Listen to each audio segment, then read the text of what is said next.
I've never respected the decision not to have kids more than since having kids. Today's episode explores the transformative journey of fatherhood with Ben White, a therapist and father of two. And the father is the one who introduces the child to the world, how I relate to my and their emotional lives, because that's the epidemic within men. I think it's passed down through all the generations is, something to do with how we experience our emotional lives. Ben brings a unique blend of personal experience and professional insight, sharing the highs, lows, and everything in between when it comes to being a dad in today's world. How we treat children differently based on their gender from a very, very early age, the way, the language that we speak to them in, and what we assume about them, and how we interpret their behavior. We'll discuss what it takes to maintain your identity while embracing the chaos of parenthood and the evolving role of masculinity in the lives of modern fathers. Teaching him that is a part of relationships, that the people you love the most will frustrate you the most. The biggest change is going from not being a father to being a father. What I really worry about is those parents who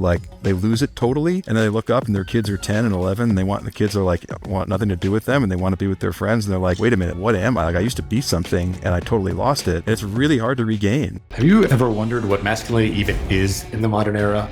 Are you ready to move beyond the macho bully or the soy boy archetypes? I'm Mark Azulay, and this is the Men's Therapy Podcast. Together, we'll explore how neuroscience, Jungian psychology, and Buddhist philosophy can transform your life, your marriage, and your business. Are you ready to deep dive into the minds of men? Let's begin.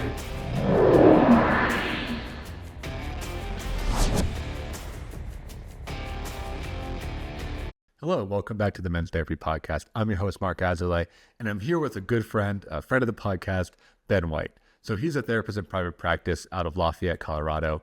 He works with a lot of men and dads specifically. He's also a father of two. So today we're going to be talking about fatherhood, one of our really huge topics, obviously working with men's mental health. So Ben, welcome to the show. Thanks, Mark. It's good to see you. Yeah, so I'm excited to do this episode because I think, one, we know each other outside of this, which is awesome. And two, it's nice to kind of blend the personal and the professional. Because I think a lot of therapists, people benefit from therapists that have been through the same thing, right? That have the same experience that they're trying to work on. Yeah, absolutely. And I'm remembering, I'm just when you say blending the personal and professional, I'm remembering we've known each other for a while at different phases too. And I was not a dad when we met, and we've kind of both been on a bit of a journey, and it's really meaningful to be mutually, and progressing, I guess. Yeah, for sure. I'm trying, me and Caroline are trying right now doing the fertility thing. And we were just chatting about that before the show of hopefully it goes well. I mean, we're still really early, but depending on how it goes, I could end up being a fertility therapist if I end up needing my own therapy around that. Cause I think it can be really, really stressful for a lot of folks. I've worked with guys that go through that. Yeah. It's such a process. Yeah. There's just so many ways that it can go sideways. So Ben, let's just dig into the topic. How did you get started in this? What's your interest around working with dads or talking more about fatherhood? It's kind of like a lot of other things in therapy, and I have some other niches that I work with. I'm a rock climber and a backcountry skier, and I love being outdoors. And my personal life, the things that I have, sort of the communities that I'm a part of as a person, end up being communities that I work with as a professional, where.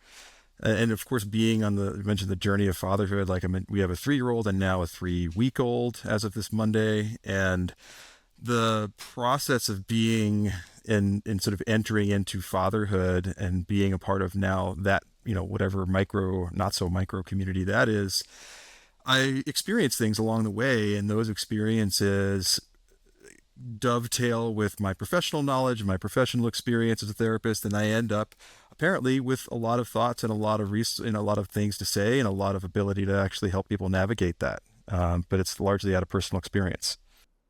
Yeah, I mean, that's been a lot of my experience as a therapist too. It's the reason I'm into men's work is because I'm a dude, right? I did addiction recovery because I was an addict, I now do initiation work because I love doing initiations myself. That's what I love about a profession. You can just kind of do what you care about.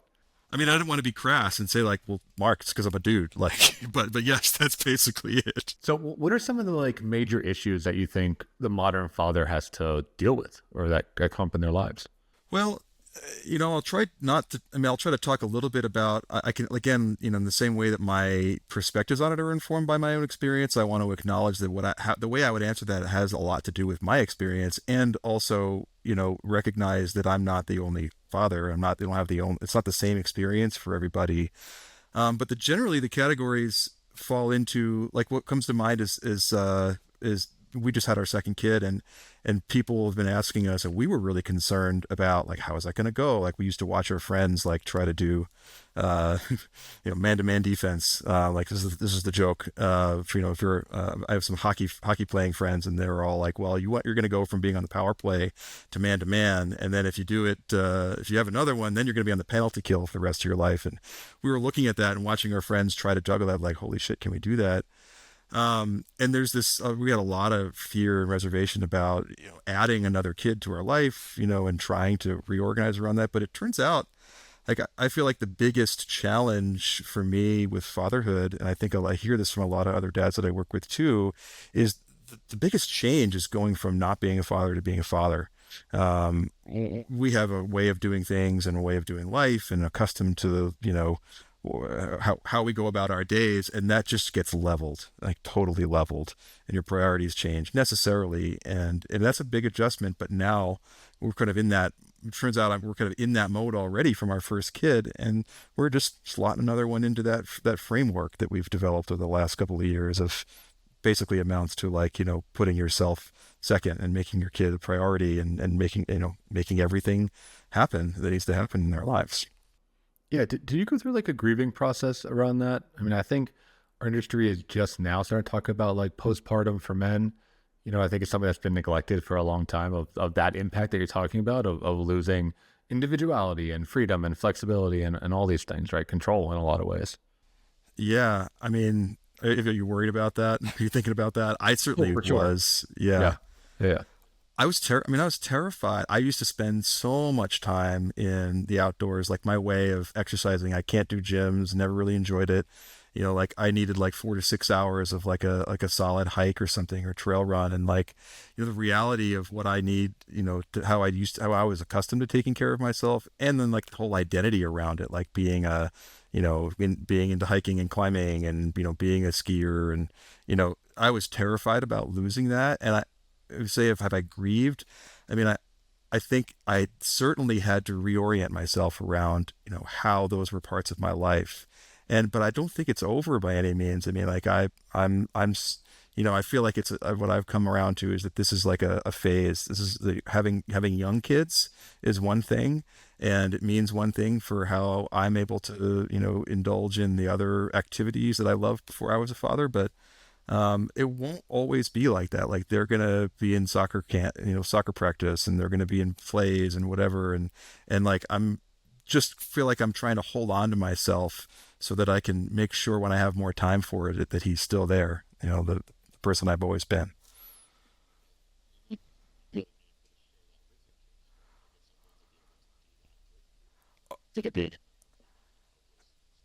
Oh man, it's been so cool this year. My son he's just now 3, and my favorite pictures is I took him. It turns out that mushroom hunting, which is something that I love, hunting for like edible mushrooms, porcinis, and things that you find in just sort of in the forest, and like, it turns out that's the perfect activity for a 3-year-old, because, well, I have him in a backpack, and he can't move very fast with like a 40-pound kid in a backpack. So you're walking slowly, and you're just sort of looking around, and there's this sort of like scavenger hunt element of it. And, like, one of my favorite pictures is, I think it's his favorite memory from this summer too, is like finally, after a couple hours walking around the woods, like finding a patch of porcini mushrooms, and he got so excited, and I got so excited, and he's just like standing next to the mushroom, thumbs up, like smiling. And so I feel like we're just starting to get back into those things, and yeah, it's really, really rewarding. Yeah, also, DJ. This is a control. I, I read a lot. Thought I did. You I do. Do you guys have a puppy? Oh yeah, that's right. But yeah, like that level of like invasiveness. I didn't even know I had that until I brought something. Now that it just gets like with it. Chip. touches elbowing you in the crotch and elbowing you in the ribs and hitting you, yeah, all that stuff. um yeah, it's definitely been an adjustment. I can't say that I'm any better at I don't welcome it any more than I think I did initially. It's just it comes with the package. It's just sort of new reality, and yeah, you adjust and just adjust. Yeah, and how did you tell? So it doesn't mean that boys thing. You you like with it. I think it took us a while to adjust and sort of learn about, well, one, like first, like learn what we would need for our own sanity in the process of becoming parents, and then like communicate it to each other, and then actually be able to hear it in each other, and like that was definitely a process, which I think is part of what makes the second one easier. Like initially, I don't think I realized how much, like I would find myself like, just going shopping or something like that. Like, what do we need? Like, oh, I'll go shopping. I'll go get it, because it would give me like, 10 minutes in the car on the way to the supermarket, like 20 or 30 minutes in the supermarket.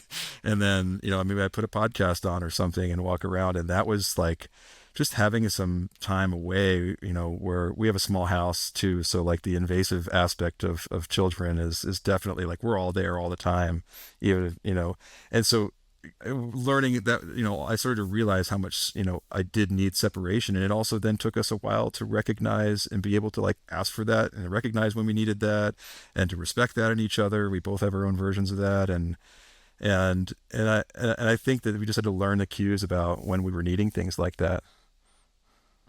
What is some conversation you was, but Yeah, I mean, I think that's like I could tell you about mine and ours, but I think actually it's really particular to couples. Like if I look back on it, the places where like things will be strained, the weak points in your relationship and the places where you're already strained will be the same things that get strained, after, the places where you struggle to communicate about certain things. Like it really isn't any different. Like people are themselves, and relationships are, a certain thing going into that experience. And so the added stress, it gets diffused over, what the solidity of the foundation. And if there's any weak points, like, so for us, I think specifically, it had to do with, like my wife has, a desire to feel supported naturally. And I have a desire to, feel like I'm able to take care of myself. And there were moments where even my like, so we have this, we call it the pear butter incident, and we can laugh about it now, thankfully, but at the time it was kind of like deadly serious, where we brought my son home, and he was, on supplemental oxygen for the first 3 months. So that was a whole added stress, where we were managing that. If you wanted to like move him to a different room, you had to take the oxygen line or the oxygen tank, or think about the tape and whether it was on his face. It was a whole thing. And I think we got like, it was like 3 or 4 weeks into it. We were home and I wasn't working.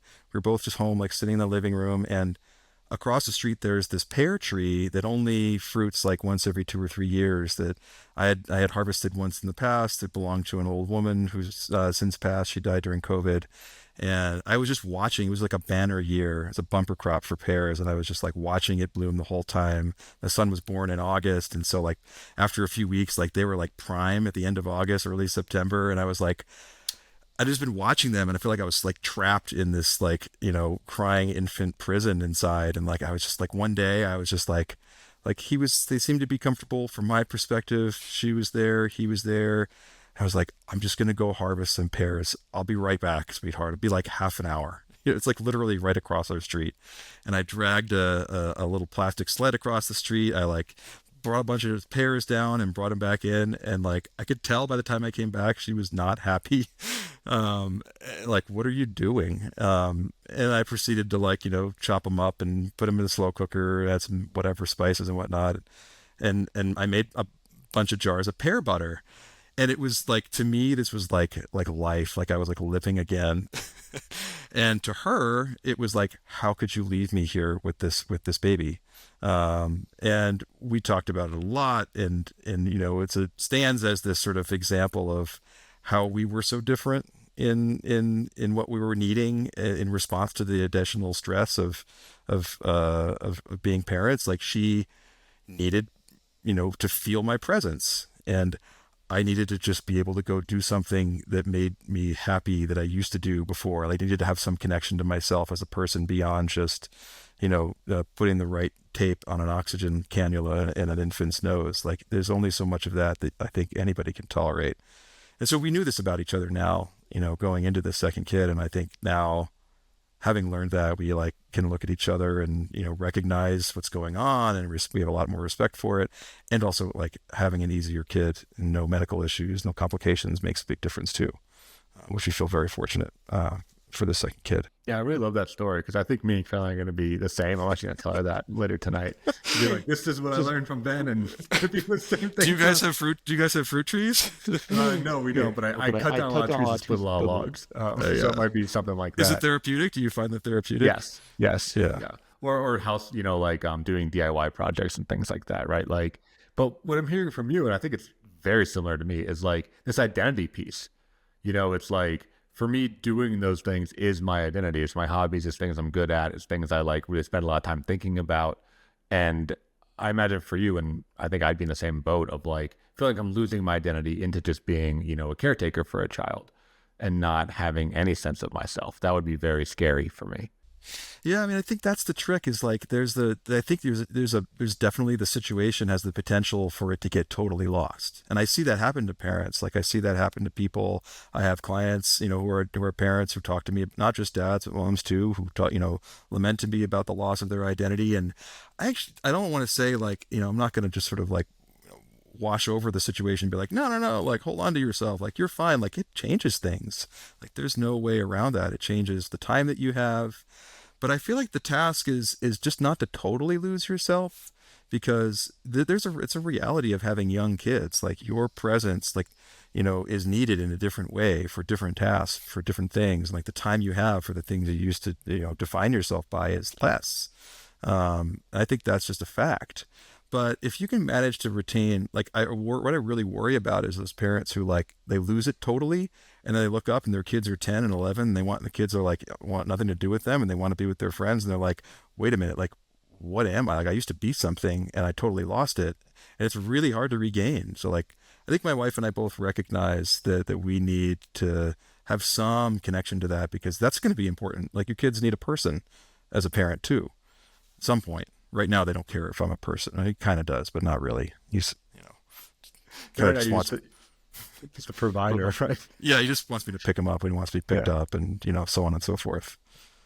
Yeah, well, and I think building on that point, I see it with a lot of parents too. Is like that's like prime for resentment. Because I think when that teenage or preteen separation comes out, I've worked with a lot of parents that like that really hurts them because they sacrifice so much for their kid, and like it's hard to recover from that because it's real, right? It's like a decade of like martyrship or no identity.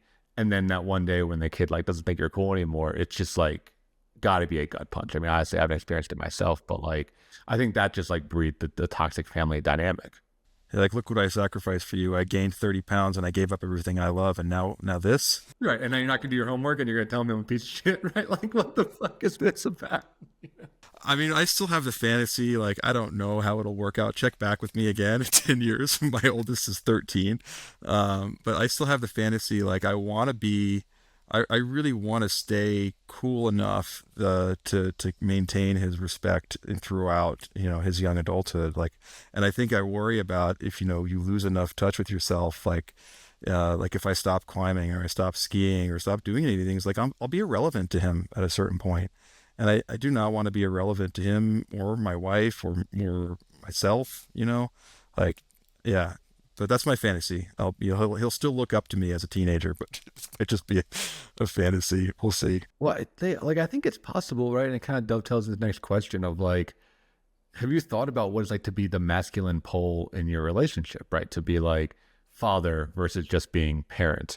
And what I'm hearing you talk about is, or at least what I agree with is, I think like the older they get, the more those polarities become clearer in some ways, right? Whereas like I said, right now you're just kind of, provider, feed them, pick them up, move them around. But what makes father in particular separate? Gosh, I mean, I think it's built into the situation, and I think the difference is already, like I don't think I am just caretaker because my son, in my infant, who's 3 weeks old, like who is, like it's weird. I have these moments where, so he's with my wife, feeding every hour and a half, 2 hours right now, and like she's a particular thing, and like I think she has a particular. I think he's obviously not old enough to like differentiate in that really sophisticated way, but like then when she gives him to me and puts him in my arms, he kind of looks up at me with this like, huh, this is different. Like you're different. Like you can tell there's like a curiosity, and like obviously like he'll start to like root for for my nipples, and I'm like, it's not gonna work, bud. Like different things happening here. Like nothing's gonna come out there, and my son, my older son, who's 3, like for whatever reason, I maybe we're like more of a classically gendered family than than when we ever imagined we'd be. Where I am also I'm the adventure guy. Like I take him out.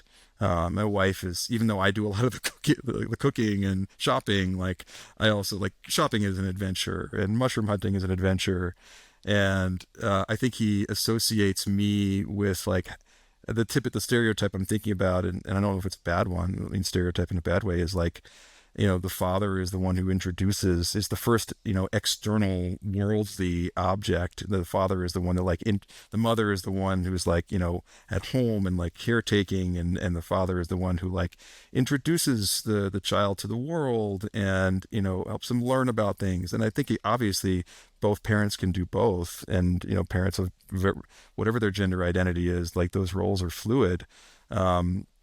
But that's how I think about fatherhood and masculinity, and then particularly being the father of boys.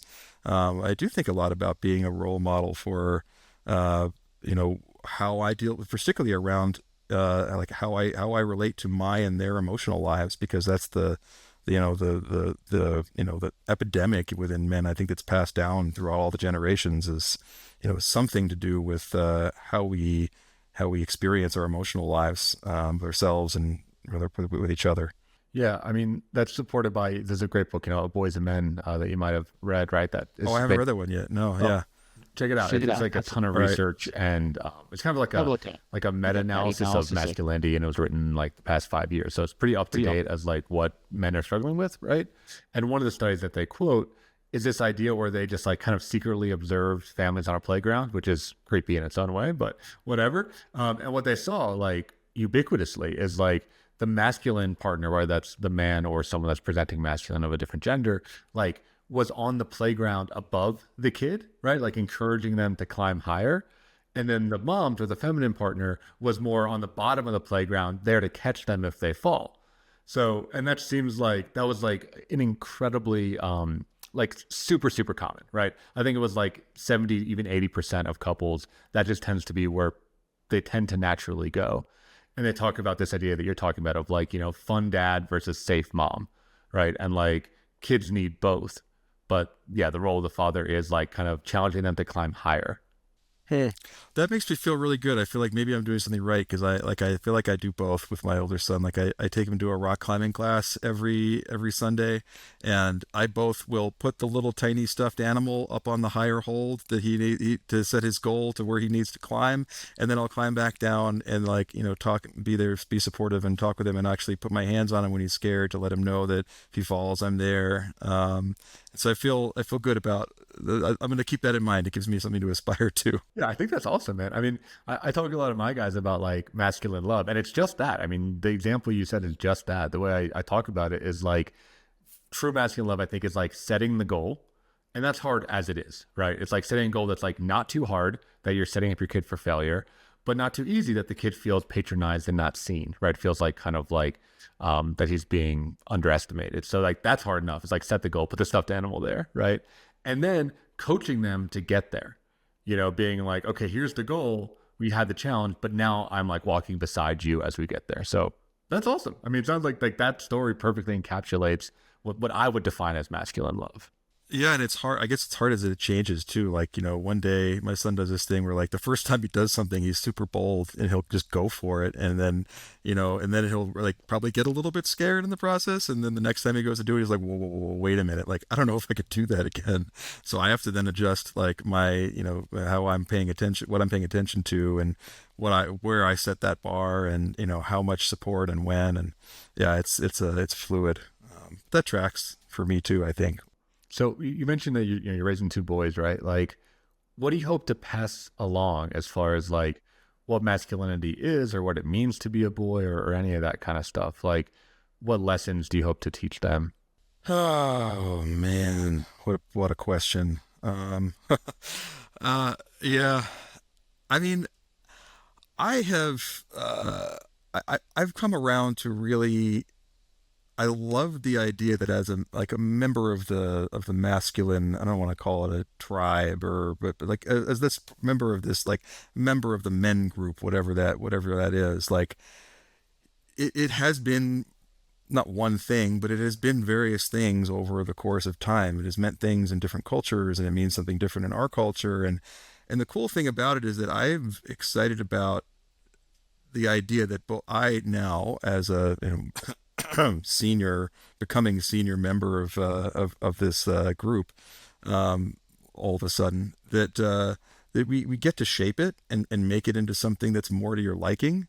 And so while there are things that like I have my subjective things from my life that I would like to impart to them, and that I also don't want to step on their toes, because what I want to impart more than anything is like, hey, whatever you feel like this whole being a man thing should be, like that's kind of what you should make out of it. So whatever that means to you, and that's going to be based on experiences they have with me or other men, and those experiences are going to be different than I had with my father or that he had with his father. And this is, I want to inspire them to evolve the experience of what it means to be a man. And so, like I have specific things of my own, and I'm not like dodging the question, but that actually is like an important part of it to me, that like they're empowered to like make manhood like and define it in a way that feels really good to them. If you're enjoying the podcast so far, please hit the subscribe button and leave us a review. Your feedback helps us to reach more men and inspire them to become the best versions of themselves. Thank you for your support. And now back to the show. Yeah, I'm also excited to see where it goes. Like it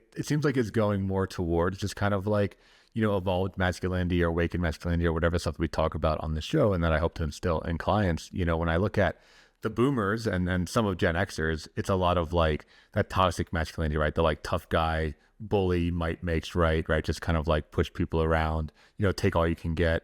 And when I look at, the millennials, my generation, a lot of us are nice guys, which like was the anti-bully, right? It was like, we're not going to be that, but we also don't really have that much of our own identity. I found it's a lot of like people pleasing. It's a lot of just like being meek, a lot of like kind of being in the background. But when I see Gen Z, and I work with a handful of Gen Z kids, like they're way more emotionally intelligent than I ever was. Like they're way more open about it. They're like seeming like way better at asking for help. I think even their like fashion and style is a lot more gender fluid than I remember at all growing up. It seems like it's moving towards like a much more emotionally intelligent version of masculinity. And it seems like that's being respected more than it ever was. And I'm curious, I don't know if your kid's Generation Alpha or whatever the next one is, but I'm curious what they become and what their deal will be. All right, so I was thinking I do have a specific thing that I was thinking about this story, and that my mom remembered. She actually told me when I first started psychoanalysis in my 20s, and I went to talk to her about it. As one does, for better or worse, you start talking to your parents about the things you're learning in analysis, and stop doing that as much. But she said, she recounted this story. I don't remember what I brought up. She recounted the story about how when I was in kindergarten or something like that, somewhere thereabouts, that I was, play fighting with guns, with Nerf guns or whatever, water guns with some friends. And my mom instinctively, being the good feminist that she is, like poo-pooed it. It was like, no, like guns are bad, like aggression is bad. And that actually my teacher, thank God for her, pulled her aside and said, hey, if it's consensual and these boys are all enjoying what they're doing together, then there's nothing wrong with this, and you should let it happen. So I think that the thing, and we talk about our generation being sort of like nice guys, is that there was and maybe still is a reaction to aggression and maybe even anger in men, to suppress it and keep it at bay. And I feel like the evolution where I would hope that it goes is into a place of more ownership and mastery of aggressive impulses and of strength and power, because I think that still gets experienced as, abusive or overbearing, or and that's to no fault, of men these days. I think that's just sort of culturally where we are with that. Like, men own and hold that for our culture, and I'm very hopeful for my boys to grow into a world and to take the world into a place where they can be healthfully, own their aggressive and in strength in a healthy way, and to wield it, wisely and, powerfully and, and very skillfully in the world. And that's what I hope for them.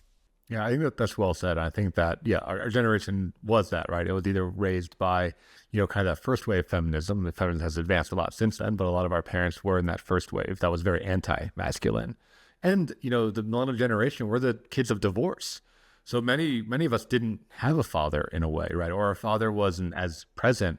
So a lot of us were raised by women, especially also most teachers are women, right? Like nannies, daycare, right? Like it was raised in a different world. Therapists, right? Exactly, right? Like, so I think I also see that trend of like not really having healthy role models, of male role models. And I agree. It's like, I think we are aggressive, right? I don't think we can sugarcoat the fact that like, man, and I think specifically like human males are like the apex predator of planet Earth, right? We have like dominated the Earth and every single animal, in it. So it's like we have that tendency there, but it's like you said, it's more about using it as a tool and also knowing when to put it down, not having it just be a cudgel that just gets used all the time, which, back to what I was saying, is like, I think that's like the older generation where they were just always in that. Yeah, it's a process. I mean, I feel so thinking of books. The one I read recently is called Boy Mom, and it's about all this too. It's about it's written by a woman who's a mother of three boys, and then embarking on and a self-proclaimed feminist, and embarks on sort of her own exploration of what it means to raise boys and how to do it well. And I don't think it's maybe quite as, she does her own kind of subjective research. I don't think it's as much objective research as you were talking about in the other book. But I find it really poignant and brings up a lot of what we're talking about, and has a lot of good references to other authors too. But it feels like this is the thing that we're grappling with, is like, how do we welcome these fundamental parts of men and boys in a way that acknowledges, testosterone's a thing. Like, you can't, like, play is just different. Like, I'm sure there's girls out there who are like this too, but like, my son just loves trucks. Like, lots of girls love trucks, but like, there's like an attraction to power and strength that needs to be acknowledged and needs to be worked with. Right. It's like big, loud noise. Like yeah. Yeah. Like they demoed a house across the street from us yesterday, and like, we were half an hour late to school because I couldn't pull them away. Yeah.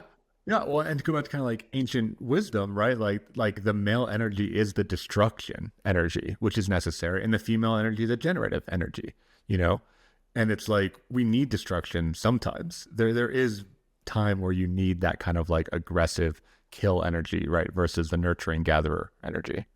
Yeah. And it needs to be, I think, harnessed too. Mm-hmm.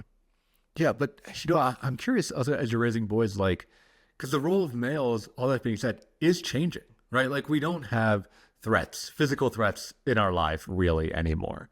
Like, we don't have to hunt for our food. We don't have to like defend the castle walls from banditry, right? Like, and I think a lot of men feel disconnected from that. I mean, even a lot of blue collar work and trades are going away and being replaced by robotics and, things that are automated. So I think men are being called to be emotional in a way that we just like really literally haven't before in human history.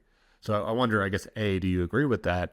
And B, what do you think is required of like the modern man, or even not even the modern, I guess the future man, right? Like your kids. Yeah, I mean, I think it may not have been nourished culturally in men historically, and may still not be.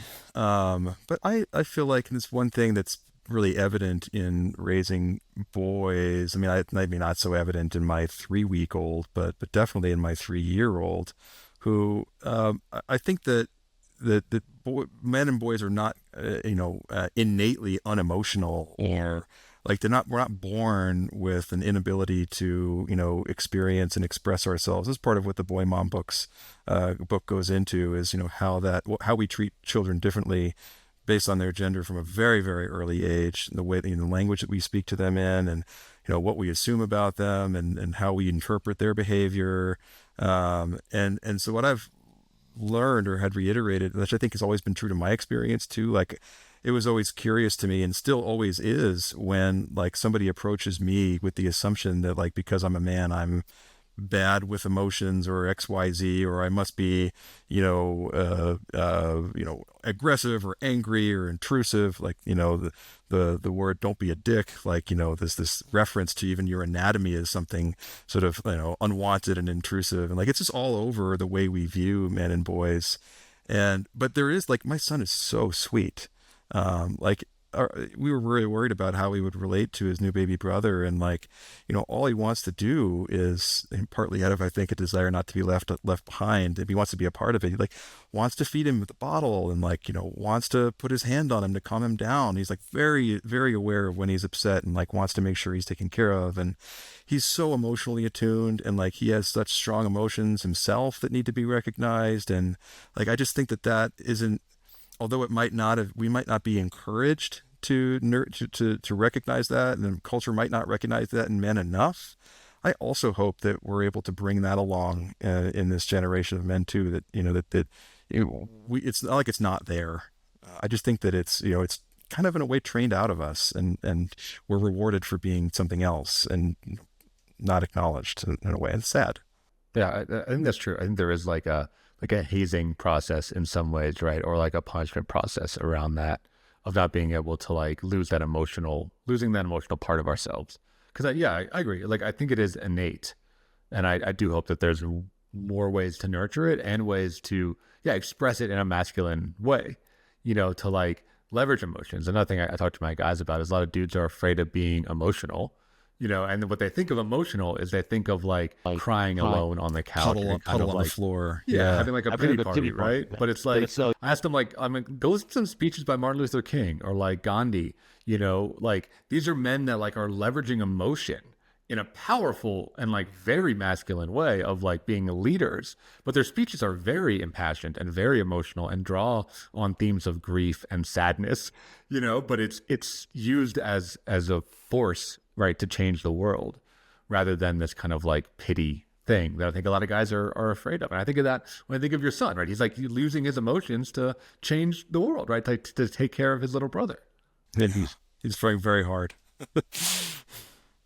Yeah, I mean, it's for MLK, speeches make me cry every time. I mean, he's such a powerful speaker, and the way it's sort of contrary to the way we think about it. But I know that the perception is, if you're emotional, you're weak, and but really the reality is that if you have no ability, we all have emotional responses to life, and if you have no ability to acknowledge them and express them, particularly in relationship, I think that's really the fundamental task, is to experience ourselves in the context of others. And if you have no way of doing that, like, that's a weakness.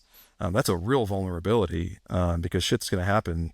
I don't know if I can say that on but it's just going to happen that tests that, and you need to have ways of dealing with it. You need to have ways of dealing with your own ups and downs. Right, exactly. It kind of goes back to the idea of like seeing it as a tool and a source of power, rather than seeing the cat go into my lap. Yeah, your kitty cat is intrigued by it's a stimulating conversation. People are talking about dudes. Like using that as a source of power and strength, because you're right, like it creates a fragility that I think then leads to violence, right? I mean, it's not like the feminists were wrong. I think male emotions, like unchecked and untalked about, does create violence, because like we're talking about, we are very powerful creatures, and we can be abusive, and we can be really scary if the emotions kind of hijack our system. Yeah, it comes out in uncontrolled ways, and in ways that are unproductive, that probably hurt lots of people and yourself too. Like, that's how people get in trouble in life, and they do things that they don't have control over in the moment. I don't like where that leads people. I don't like the freedom, the lack of freedom that that leads people to. Yeah, I want people to have choice over what happens to them. Absolutely. Yeah. So I'm curious for you because I know about you, right? Like, I think you're a big nature guy. You're a big kind of like solo, exploration dude, right? Like, do you have any concerns about technology for your kids or culture for your kids, or how do you think you'll balance that? Have you thought or talked to your partner about that? Yeah, we're thankfully mostly on the same page. I actually think she's a little bit more lenient than me. Like my way of thinking about that is like, I mean, at least I mean, maybe it's unrealistic, but because I don't know how we'll actually be able to uphold this, but like I really want to put limits on it. And I think I grew up with sort of the advent of these things. Like I had a rotary phone, and I had like a pager in high school. I don't know if that where how that dates me, but like so I kind of span the gap between all those different eras. And I really recognize the benefit of having had to navigate life, without that stimulation. And I do have some serious concerns about, like, my parents just sort of let me play a lot of video games because, what else were they going to do? And we weren't talking a lot at that time about the implications of that like we are now. And also the screen time. Like, it wasn't like I was playing. Maybe some days I played video games for 8 hours, but but like the amount of time that kids are glued to their phones, like I have serious concerns about the developmental implications of that. So like my answer to it is like put limits on it, and make sure that those are really firmly held. And like I do have concerns about it, but I'm hoping that if I can also, like, I think there needs to be something enticing. I think a part of the problem is a lot of the kids, because for a lot of factors, just don't have experiences that are stimulating and engaging that are not those. And so I'm hoping to at least, in a combination of like, having some smart and limitations around, like, obviously can't cut it out. Like, it's going to be part of his life, their lives. But also having enough experiences, like where we're having like unbridled fun and really enriching experiences, like skiing in the backcountry, or like maybe next summer we'll take my son on a multi-pitch rock climb. And God, like if I'd had that as a kid, I probably wouldn't have cared as much about NHL whatever for Sega Genesis or whatever I was playing. Yeah, I think that's key, right? Because I see a lot of that mistake was like, get off your screen. And then it's like, what else am I supposed to do? Then do what, right? You're not home. You're not home. You're not entertaining me. So like, screw you. Yeah. Yeah. Just like sit and talk to you. Like, I don't want to talk to you, right? Like, like having something that is, engaging and on their level, I think is critical. And that has like, you're teaching them or they're exploring in some way. And being there to facilitate it. Like, I think that's a real thing. Like, one of the reasons I wanted to become a therapist is that I knew I'd have some control over my schedule, and that I could actually be present in my kids' lives and be a more of a day-to-day presence than if I were in a job where I was working 40, 50, 60 hours a week for some tech company or something like that, and getting paid handsomely, and kids would reap the benefits for that too. But this was really important to me to be able to do that. Yeah, to be really present. Yeah. So was being a father something that you've always wanted? It sounds like that was like a goal. Oh, I think so. Like, I don't think I was aware of it until, like, people used to comment on it. Like, I remember when I was like 21, like my first job, like out of college, like somebody like seeing me with a kid. It's like somebody in the office just saw me with a kid. They're like, "Oh, you want that? You're ready, aren't you?" And I was like, "No way, like not a chance." But I think that there was always something. And my dad remembers me at some point telling him that I wanted to be a father so that I could do it better than them.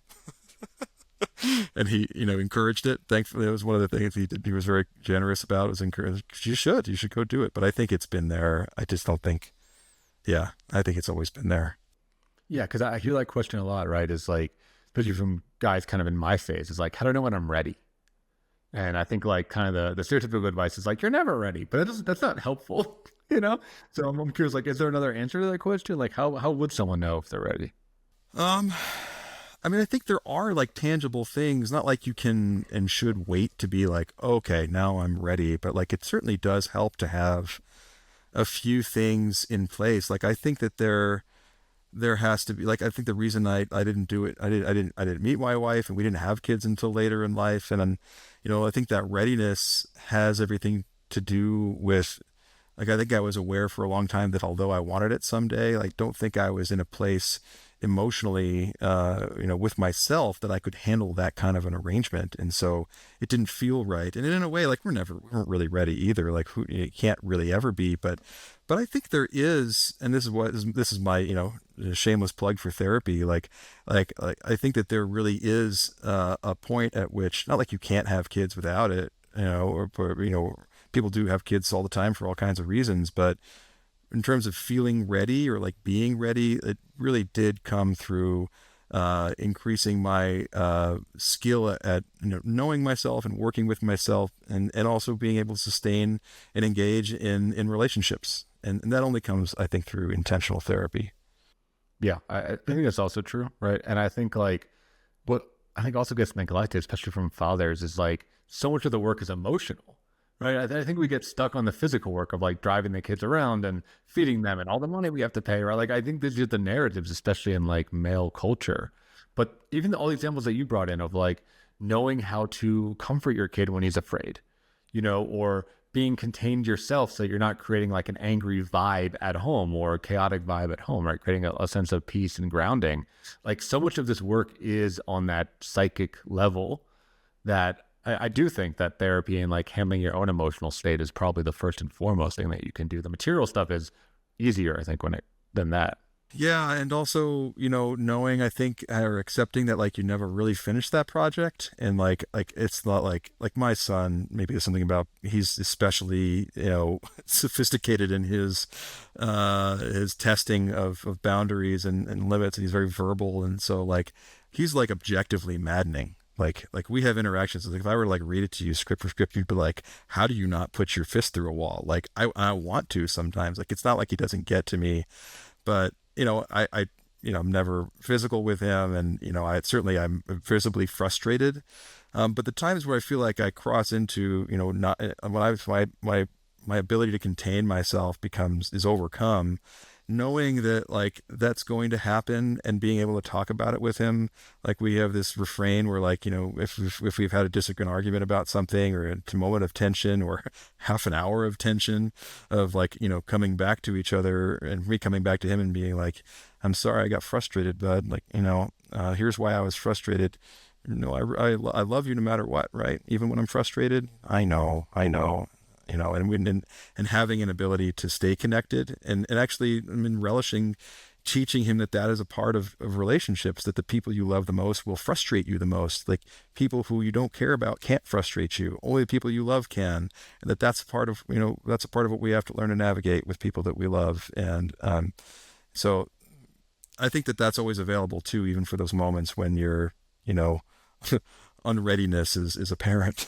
Yeah. What do you think at home? There's like an answer for this, but I guess I was remarking on like you coming back and doing the repair right after the rupture, and like owning your side, and reinforcing love. Like that's beautiful, and I think it's really rare. Like I didn't have that in growing up, right? And I think like most people didn't have that growing up, especially from their father. So I'm so curious. I get interested of like, what will that do to the generation? How will that impact the generation if they actually have caregivers that can like apologize, like and take accountability? Because that seems like pretty new tech for me. Yeah, I don't know. It's experimental, right? It's still in beta. We'll see. I'm hoping good things. I'm hoping I'm not just sort of like this isn't just like my out to like allow myself to just get frustrated all the time, but it actually is. I mean, I don't know how you go. This is part of I find myself working a lot with this in groups. Is a big part of my work in groups is the reality that other people frustrate you. Like we have other than loving feelings towards the people we love. And like, that's not a sign that there's something wrong. That's probably evidence that you're getting close to people, and that we need ways relationships need ways to incorporate that and to persist through those things. So I'm hoping that it breeds a sense of security, and that they can, that relationships are stable and secure, because if you can't tolerate that, and relationships can't tolerate that, like everything's kind of fragile, right? And so I'm hoping that it fosters a sense of strength and security, not just with me, but with people in his life beyond me. Yeah.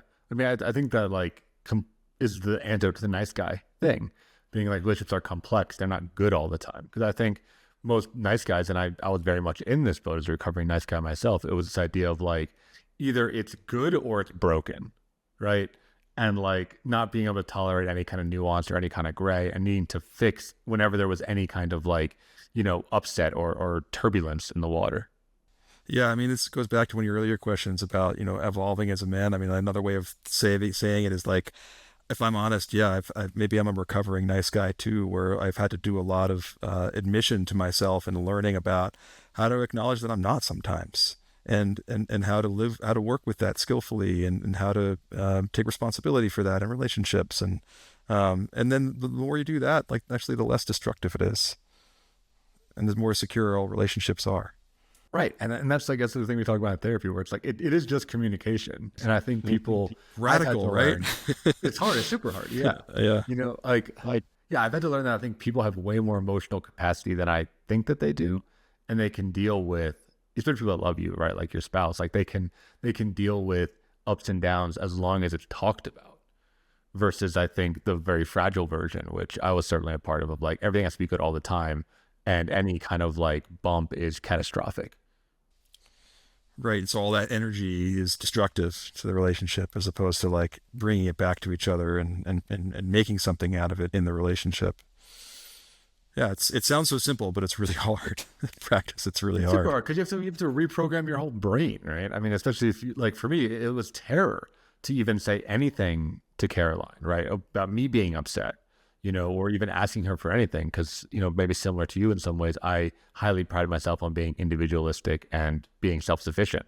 That's like what me? got. No. Yeah, yeah, there's so much of that. And my wife is rolling her eyes somewhere. Yeah. Yeah. I mean, I guess talk about that, right? Yeah, in therapy, we throw around this word like interdependence, which is just like a big word for like learning how to count on people. But like, what has that journey been like? Because I'm still on that. I still very much struggle with interdependence. I'm glad we came around to it, because I don't think I articulated this until a friend of mine recently started asking me about parenthood, and I actually came around to it via that, where like they said, like, what is it? He asked me like something like, what has it taught you, or like, what has it done for you? Like, and it's similar to, becoming a partner and, moving out of an individualistic phase in life, but then also becoming a father and a member of a family. Now, we're a group, like we're 4 people everywhere we go now. Like we're functionally a group. Like I'm interdependent all the time, no matter what.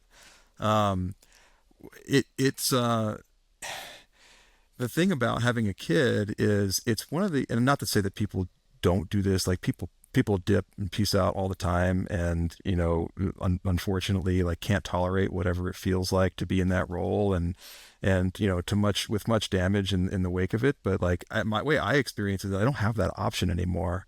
So whatever part of me might deal with difficult feelings by fleeing or retreating to myself or going else, just leaving, or even just sort of carving a piece of myself out, like emotionally leaving in a way, like God, don't have the choice anymore. So I'm like constantly thrust into this situation where like I have to maintain connection through everything. We live in 1,100 square feet. Like my son's bedroom, like no matter what I feel when he wakes up in the middle of the night, however frustrated I am at, in the middle of the night when he wakes up and starts screaming, which still happens sometimes. Like we're there. There's no going anywhere else. And so I have to conjure something else. I have to find, like I'm in this situation where I have to deal with that situation differently. And it's made me a better person. I think it's made me a better version of myself.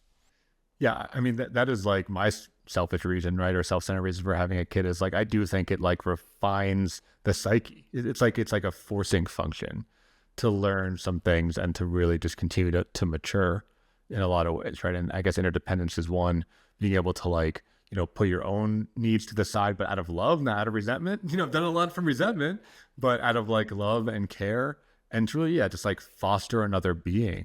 It just seems like an insane experience. Yeah, and it's not to say like I joke but I'm also serious. Like I've never respected the decision not to have kids more than since having kids. Like I have the utmost respect for that. I'm not to like discount that way of life. Like gosh, that sounds wonderful right now.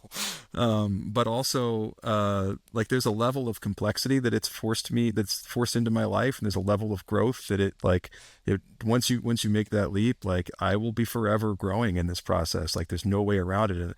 I like that. I think that's what I was wanting. I wanted more complexity and more growth. Yeah, right. Time keeps advancing, and they keep putting like new challenges in front of you. I imagine, like every day is something. Without fail. Well, so as we're moving towards the end of our episode here, I'm curious, Ben, like, what would you say as a therapist, as a mentor, as a father to the dads out there, right? If you have kind of the platform, what would you want them to hear? I mean, I don't think it's any different for dads as it is for anyone who's not a parent, or for anybody who identifies, as a gender other than being a man. I mean, I feel like, and although my way of getting there is through dadhood and through being a parent and, identifying as a man and whatever journey I'm on, I feel like the suggestion, my wish for people, as much as a suggestion as my wish for people, is that they're able to